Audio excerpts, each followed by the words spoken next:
Commitment. It means taking a stand. Taking a stand for you. It means delivering. It means coming through. What if you don't keep your commitment, Les? What if you give it everything you have and you come up short? Or if you don't give it everything you have, what if you get weak along the way and you throw in a towel on yourself, you surrender to your emotions? What then? A lot of people become discouraged, they become frustrated, and they say, oh, what the heck? And they go back to doing what they were doing before, saying it doesn't work. You get to make a choice. Is failure going to break you, or is failure going to make you? You get to decide. Failure doesn't. It's okay to fall. It's okay to cry. It's okay to go home. But quitting should never be an option. It's not in falling that makes us failures. It's in not getting up that makes us failures. And you get to decide if you get up or you don't get up. We're going to take setbacks. We're going to take some defeats from time to time in our lives. When that happens, what that actually does, or what that actually should do, is make your vision clear. Make your mission clear. Anyone who's successful has failed much more than you know. It's like you look at somebody who's an unbelievable athlete, somebody who's an unbelievable entertainer, speaker, communicator, artist.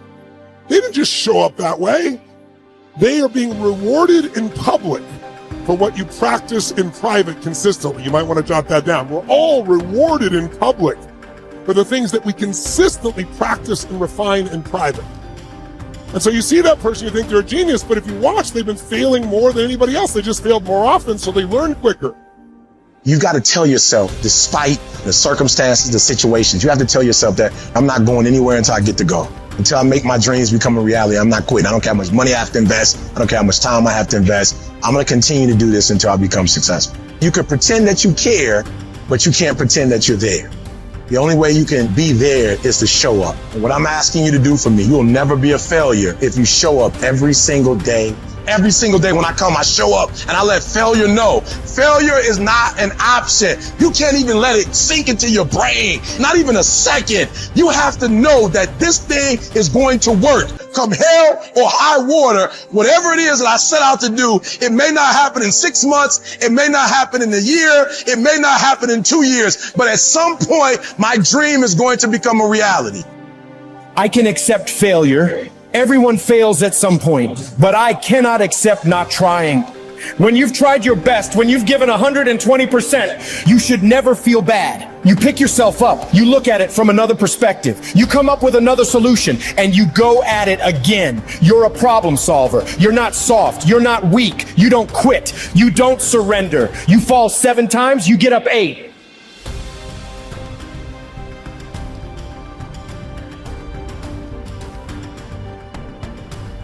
There is a cycle of history that is plain as day. Good times create weak people. Weak people create bad times. Bad times create strong people. Strong people create great times. This is the cycle of history. Our thinking, our process is so affected by the way we're raised generationally, the experiences we go through. So let me give you an example of why we're having challenges today and why I'm more than hopeful. Let's say you were born in 1910. Now, think of it this way first. Remember I talked about pattern recognition, pattern utilization, pattern creation. What gave humanity its greatest jump and its capacity was pattern recognition around seasons. Up until that time, we were hunter-gatherers, barely able to survive. It all depended on what was happening in the environment. We were dependent on the outside world.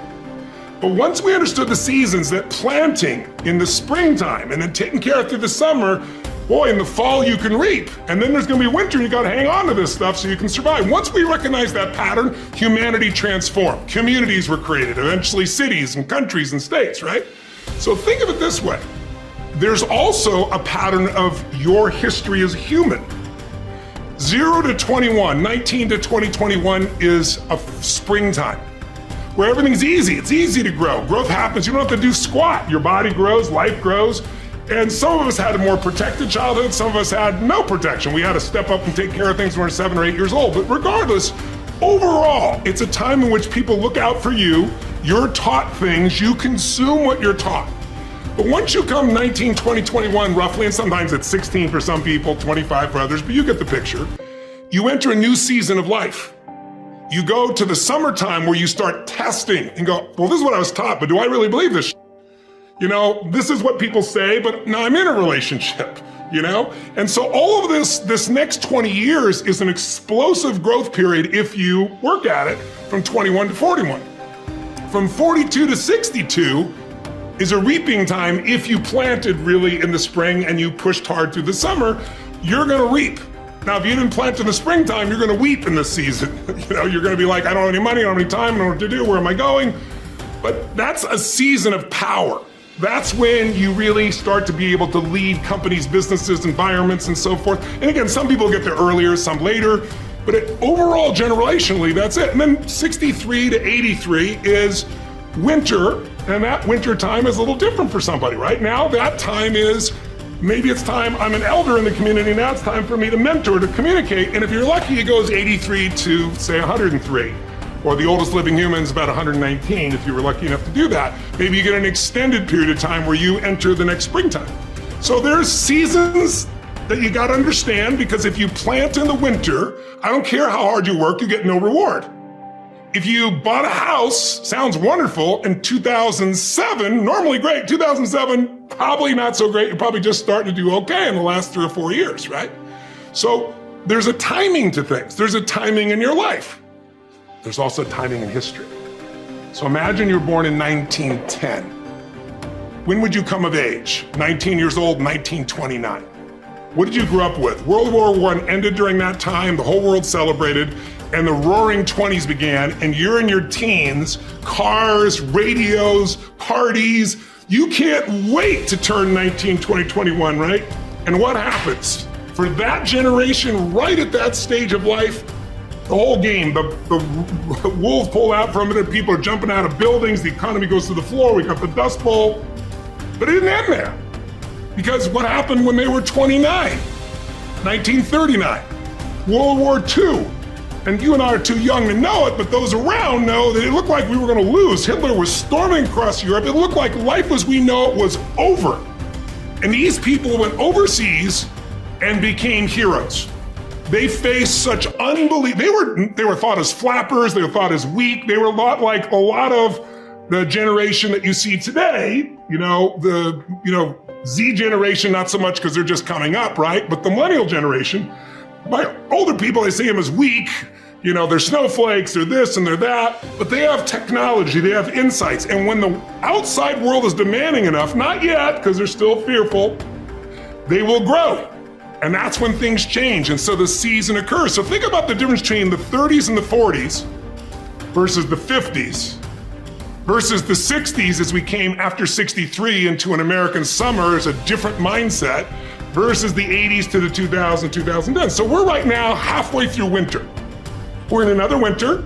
It starts financially. Now it's gone to health, but we're far from it. It's going to be war. And it might be cyber war, it might be full-on war, but there's zero question that China and the US are on a collision course that's going to shape the direction of humanity. And so the people that right now are alive today are gonna have to grow in that environment. I really think we're at a season where there's gonna be a whole new level of growth.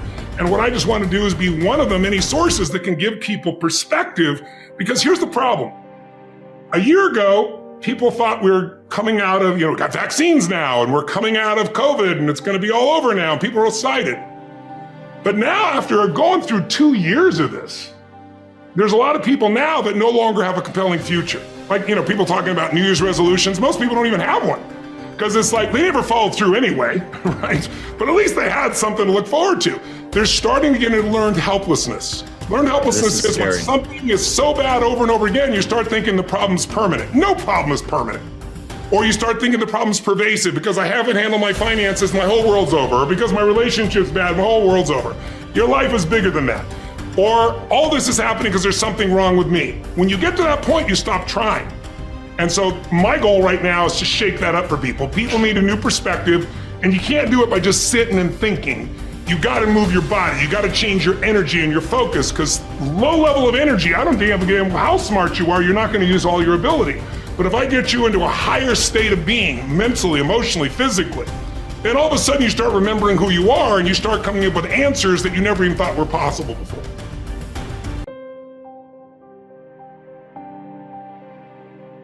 You will hear many people saying, "When I am 50, I shall retire into leisure. When I am 60, I shall give up public duties." And what guarantee do you have of a longer life? Who will allow your course to proceed as you arrange it? Aren't you ashamed to keep for yourself just the remnants of your life and to devote to wisdom only that time which cannot be spent on any business? How late it is to begin really to live, just when life must end. Stop letting yourself be distracted. That is not allowed. Instead, as if you were dying right now, stop allowing your mind to be a slave, to be jerked about by selfish impulses, to kick against fate and the present, and to mistrust the future. In your actions, don't procrastinate. In your conversations, don't confuse. In your thoughts, don't wander. In your soul, don't be passive or aggressive. In your life, don't be all about business. It is essential for you to remember that the attention you give to any action should be in due proportion to its worth, for then you won't tire and give up if you aren't busying yourself with lesser things beyond what should be allowed. Putting things off is the biggest waste of life. It snatches away each day as it comes and denies us the present by promising the future. The greatest obstacle to living is expectancy, which hangs upon tomorrow and loses today. You are arranging what lies in fortune's control and abandoning what lies in yours. What are you looking at? To what goal are you straining? The whole future lies in uncertainty. Live immediately.